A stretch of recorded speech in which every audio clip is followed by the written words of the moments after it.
आप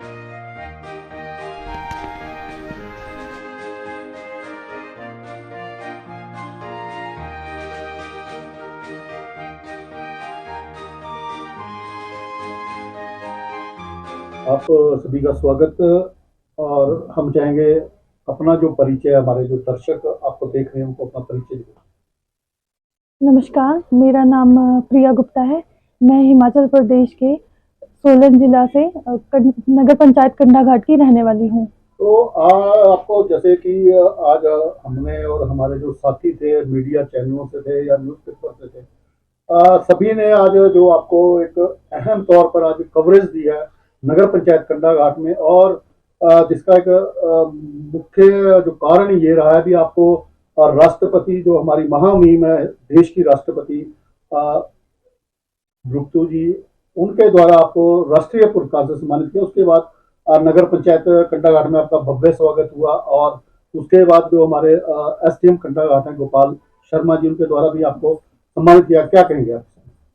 मुझे बहुत खुशी है इस बात की कि लोकल आर्टिस्ट को बहुत प्रमोशन मिलता है। यहाँ पे मेरा जिस तरह से स्वागत हुआ उससे मेरा मनोबल बढ़ा, और मुझे बहुत ही खुशी हुई कि मैं एक महिला चित्रकार के रूप में सामने आ रही हूँ। और मैं हम जानना चाहेंगे कि जो आपकी स्कूलिंग हुई है, स्टार्टिंग हुई है, कहाँ से स्टार्टिंग हुई है? मैंने अपनी जो स्टार्टिंग है, मेरा स्कूलिंग है वो लोअर केथू गवर्नमेंट कॉलेज गवर्नमेंट स्कूल है, वहाँ से की। उसके बाद मैंने गर्ल्स स्कूल लक्कड़ बाजार से किया है, और उसके बाद जेएलएन कॉलेज फाइन आर्ट्स का, वहाँ से मैंने अपनी बैचलर्स डिग्री कंप्लीट की है, और फिर उसके बाद मैंने मास्टर डिग्री कंप्लीट की एचपीयू से। तो ये जो राष्ट्रपति द्वारा आपको सम्मान दिया गया, किस विषय पर, किस विधा में दिया गया?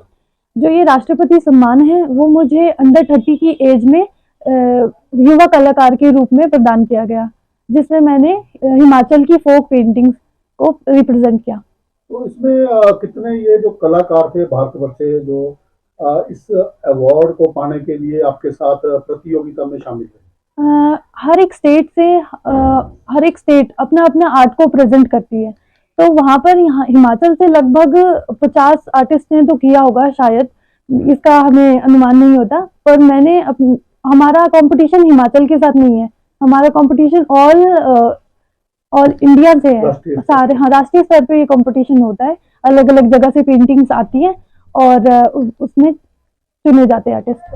प्रिया जी, जो आपके प्रेरणा स्रोत रहे हैं इस फील्ड के अंदर, कौन लोग रहे हैं? जो मेरे प्रेरणा स्रोत रहे हैं इस फील्ड में, वो सबसे पहले मेरी मैम है अंजना भारद्वाज, जिनके थ्रू ही मैंने हिमाचल की आर्ट को जाना और आगे बढ़ी। उन्होंने मुझे प्रेरणा दी कि मैं इसमें आगे वर्क करूं। तो जैसा कि हम वर्बली तौर पे आपसे बातचीत कर रहे थे, आपने जिक्र किया अपने ससुराल पक्ष का, क्या कहना चाहेंगे? किस प्रकार से प्रेरणा स्रोत में ये लोग जो आपके ससुराल वाले हैं, किस प्रकार से आपका प्रेरणा स्रोत बने? मैं ये कहना चाहती हूँ कि एक लड़की के लिए, गर्ल के लिए सबसे बड़ी बात सपोर्ट होता है। तो जो मुझे सपोर्ट जो सबसे ज्यादा मिलता है मेरे हस्बैंड के थ्रू है, जिन्होंने मेरे साथ कंधे से कंधा मिलाकर इस काम को अडॉप्ट किया। उन्होंने भी सोचा कि मैं भी इस काम में आगे बढ़ूंगा। और मेरी मम्मा है, जिन्होंने मुझे हमेशा ये कहा कि काम करते रहो, तो उन्होंने भी मुझे बहुत प्रेरणा दी है। मेरी दीदी है, जीजू है, इन्होंने हमेशा मेरा मनोबल बढ़ाया है। तो मुझे ऐसा लगता है कि ये मेरे को सबसे बड़ी बात है, ये मुझे सपोर्ट कर रहे हैं। तो प्रिया जी, कंडाघाट क्षेत्र के साथ साथ पूरे हिमाचल प्रदेश के लिए एक बड़ी सम्मान की बात है भी, आपको राष्ट्रपति सम्मान से सम्मानित किया गया है, जो हमारी महामहिम राष्ट्रपति भारत की हैं उनके द्वारा 9 तारीख को। और हम भी जानना चाहेंगे, हमारे दर्शक जरूर जानना चाहेंगे भी, जो आप ये वर्णधारा स्टूडियो से आप हमारे समय लाइव जुड़े हुए हैं, जो हमारे प्रदेश की बेटियां हैं, और हम भी जानना चाहेंगे, और हमारे दर्शक है, हमारे जो पत्रकार बंधु जरूर जानना चाहेंगे, इस जो आपकी ये आर्ट है, कला है, इसको आप किस प्रकार से आगे ले जाएंगे? जो मेरा वर्णधारा नाम से आर्ट स्टूडियो है, इसमें मैं अपना काम करती हूँ और यहीं से मैं अपनी आर्ट को लोगों तक सिखाना भी चाहती हूँ। इसको एक एनजीओ की तरह चलाना चाहती हूँ, ताकि यहाँ लोग काम सीखे और आगे से आगे ये काम बढ़े। और इस प्रकार से जो आपके शिष्यगण होंगे, क्या एक्सपेक्ट करती हैं, किस प्रकार के वो आपके जो शिष्या बनना चाहें, किस प्रकार के वो लोग होंगे, या हमारी बच्चियां या बच्चे होंगे जितने भी? मैं चाहती हूँ कि जो बहुत डाई हार्ट इस काम को सीखना चाहते हैं, जो इसमें निरंतर वर्क करना चाहते हैं, हमेशा इसको छोड़ना नहीं चाहते कभी, जिनको इसमें इतनी रुचि है कि वो इसे एज अ करियर चाहते हैं, मैं उन्हें सिखाना चाहती हूँ ताकि वो इसे जीवन पर्यंत करते रहे। तो जो आपने कला सीखी है, जैसा कि हमारे अभी वरिष्ठ पत्रकार प्रेम कश्यप जी ने भी आपसे प्रश्न पूछे थे, अभी जो कला के क्षेत्र है आपका, जिसमें आपने अभी 4 विधाएं बताई, कुछ हमारे दर्शकों को बताएंगे कि किस किस प्रकार की वो विधाएं हैं, कौन कौन सी हैं? जैसे हिमाचल में अपना हर एक तरह का आर्ट है, उसी तरह से हिमाचल की संस्कृति से जुड़ी हुई पहाड़ी पेंटिंग्स है, जिसे हम लघु चित्रकला कहेंगे। हमारे पहाड़ी रीजन में लगभग 16-17 शैलियां हैं, जिसमें से कांगड़ा, गुलेर, मंडी, इस तरह की शैलियों में मैं ज्यादातर काम करती हूँ। मैं इन शैलियों में ज्यादा पेंटिंग्स बनाती हूँ। तो मैं अभी फिलहाल जो मुझे अवार्ड मिला है वो मुझे कांगड़ा शैली में बना हुआ चित्र केदार कल्प पर मुझे ये अवार्ड मिला है। इससे पहले भी आपको कुछ एक इनाम से नवाजा गया था, तो उनमें से आप अगर कुछ विशेष जो 2023 में आपको अवार्डित किया गया, उनमें से कौन सा ऐसा अवार्ड था या किस चीज के लिए आपको अवार्डित किया गया था, थोड़ा उसके विषय में भी आप जरूर बताएं। मुझे ये नेशनल अवार्ड लेने से पहले 2 बार ऑल इंडिया आर्ट एग्जीबिशन में मैंने अपना काम रिप्रेजेंट किया है। वहां पर मुझे पहले प्रथम पुरस्कार से सम्मानित हो चुकी हूँ मैं 2 बार, और वहीं से मेरे को आगे से आगे प्रेरणा मिली कि मैं काम करूं, अपने आप को स्टेट से लेकर नेशनल तक रिप्रेजेंट करूं। तो मेरा सबसे बड़ा मोटिवेशन ये था कि मुझे हर एक लेवल पे अचीवमेंट्स मिली है। तो अंत में आपसे यही जानना चाहेंगे, जो हमारे अभिभावक हैं, हिमाचल प्रदेश के हैं या पूरे देश भर के हैं, जिनके घर में बेटियां हैं, जैसा कि आपने बताया अभी ससुराल पक्ष से आपको बहुत प्रेरणा मिली है, और आपके जो हस्बैंड है, पति हैं, अंकित गुप्ता जी, इन्होंने कंधे से कंधा मिला के, और ये आपकी जो मम्मी जी हैं या सासू माँ बोल सकते हैं, बड़े इन्होंने आपका सहयोग दिया है। तो हम चाहेंगे, और हमारे दर्शक जरूर जानना चाहेंगे कि जो हमारी प्रदेश की बेटियां हैं, देश की बेटियां, किस प्रकार से आपके साथ जुड़ सकती हैं, और किस प्रकार से वो समाज के लिए प्रेरणा स्रोत का कार्य कर सकती जी।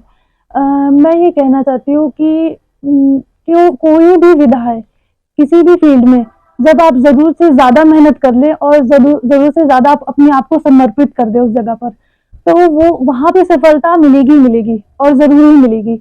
क्योंकि अगर आप किसी जगह पे आपका नाम नहीं आया तो इसका मतलब ये नहीं कि आपने सफलता नहीं ली, आप अपने भीतर से जीत जाते हो।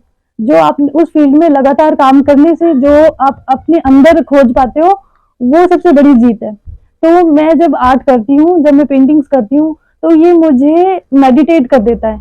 मैं मेडिटेशन की तरह अपने आर्ट को फील करती हूँ। ये मुझे, मेरे लिए मेरा अध्यात्म है, मेरे लिए मेरा ये काम है।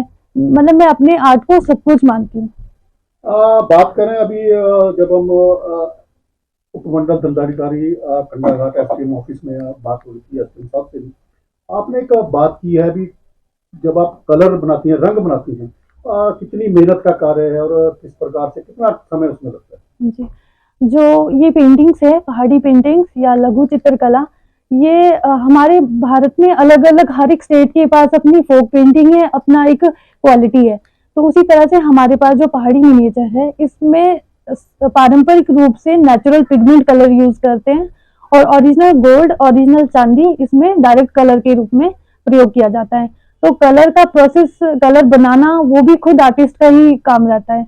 तो जो इसमें शीट्स यूज होती है, जो बेस यूज करते हैं हम, वो एसिड फ्री कागज होता है, जिससे ये जो पेंटिंग्स है काफी लॉन्ग लॉन्ग लाइफ सर्वाइव करती है। कुछ अपनी तरफ से जो हमारे प्रदेश की बच्चियां, हमने पहले भी आपसे प्रश्न किया था, कुछ उनको या उनके अभिभावकों को कुछ हमारे माध्यम से कहना चाहिए? हाँ, मैं ये चाहती हूँ कि जितनी भी लड़कियां हैं, जितनी भी महिलाएं हैं, जो अपने काम को आगे बढ़ाना चाहती हैं, अपने अपने आप को प्रेजेंट करना चाहती है, वो इसमें निरंतर काम करते रहें, उसमें खोज करें, उसमें उसे महसूस करें, और बस कहीं छोटे छोटे से लेवल पे अपने आप को प्रेजेंट करते रहे, ताकि आपको एक स्टेज मिलता रहे। हर एक लेवल पे महिलाओं को स्टेज मिलना ही बहुत जरूरी है।